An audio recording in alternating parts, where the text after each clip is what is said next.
Okay, thank you. At the onset, I would like to thank the speakers before me for taking part in this IC and to the organizing committee AIOS for allowing us to be here. My presentation is on anomalous disc. Ideally, it should include congenital anomalies, but I have included the discs which create problem in diagnosing of glaucoma, or those discs which can be differentiated diagnosis of glaucoma in clinic. So traditionally, we know that these, whenever we evaluate a disc, we have these 5 things to keep in mind. Like we evaluate the ring, the scleral ring, the rim, the NRR, the retinal nerve fiber layer defect, and the region of peripapillary atrophy around the disc. And then if there are any hemorrhages, like here we can see area of early RNFL defect. And here if you see, like there's a early disc hemorrhage. If you see here, again, there's a disc hemorrhage and RNFL defect. So this is a traditional teaching that we have. And most of us are practicing this and are successful reasonably in diagnosing and treating glaucoma based on this teaching. But when we come out of our schools or colleges, and once we are in the field, we have discs like these, wherein it takes some time to understand what exactly are we looking at. Is it a Photoshop or is it actually a disc? Let's see if I can make things a little simple for my audience. So anomalous disc, many times the etiology may not be known, the visual acuity may be affected or may stay unaffected if it's a small anomaly, and there might be disorders of central nervous system associated. So coming up with a few cases to discuss, there was a 45-year-old male who had a defective central vision, who was referred to us for glaucoma evaluation, and he had CSR in the past. And when we saw his perimetry, there were some telltale signs of early glaucoma changes, typically in the central part. When evaluated, he had open angles, not much of glaucoma signs. But when we saw the disc, we saw that there is a typical area of depression close to the center. And this was a case of optic disc pit. So these pits are mainly because of closure defects in embryonic fissure.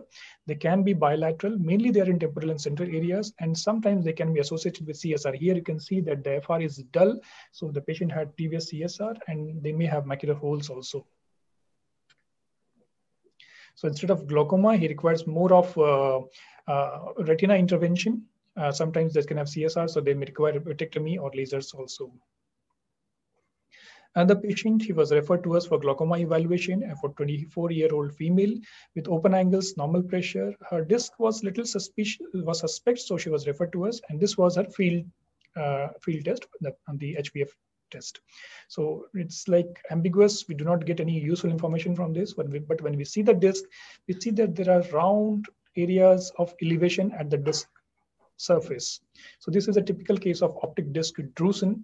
And these are abnormalities which arise because of abnormal intracellular metabolism and calcification of mitochondria in the cells. They can be bilateral, and they're possibly present at birth, and once with age, they start getting exposed at the disc surface. So if there's any confusion, B-scan can help us in identifying the calcification here.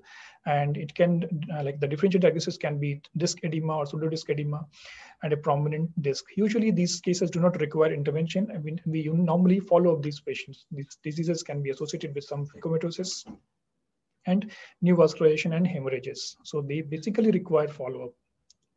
Coming to the third case, like most of you would have recognized immediately that this is not glaucoma. This was referred for glaucoma evaluation, a 40-year-old male who had just come for a class checkup, and there was myelinated nerve fiber.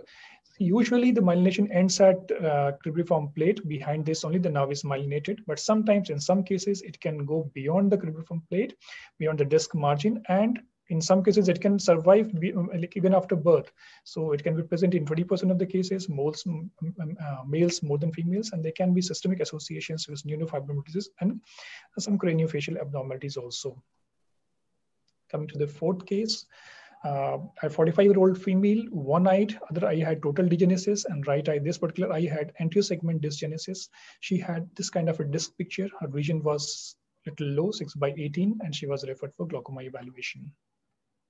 So at first impression, it looks like a glaucomatous disc, but if we evaluate properly, we see that this is a small disc in the center. This is the actual disc, while it is surrounded by a yellow-white ring, which is a false disc. So the actual disc is a small hypoplastic disc, which may have no fibers less than typical 1 million fibers that we have in a normal eye. And these patients usually have subnormal vision. These patients do not require glaucoma treatment immediately, but if they have high pressures or perimetry changes, then we may consider glaucoma treatment. But the disc per se is not glaucomatous. These cases may have other associations like strabismus, nystagmus. As we are told, they have subnormal vision, and there can be systemic associations with anencephaly and other CNS abnormalities. Sometimes these patients may have amblyopia also. Now, coming to another case, this patient was referred for evaluation of poor vision in his left eye. He had a history of road traffic accident, and he was started on glaucoma medication based on disc picture. But the disc picture typically is of a pale disc, which has possibly happened because of optic nerve compression following trauma.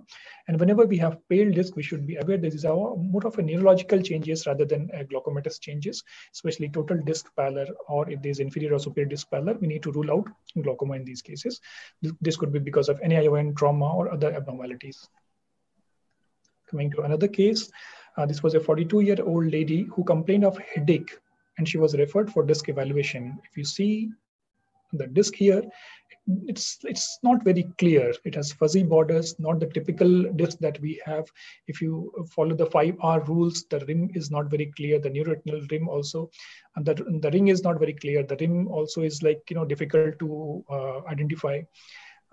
So this kind of cases is possibly because of papilloedema, and it is because of raised intracorneal tension and requires more of a neurosurgical intervention rather than the ophthalmic intervention. As an ophthalmologist, we need to identify these cases as disc edema cases and refer them to the neurosurgeons for the evaluation.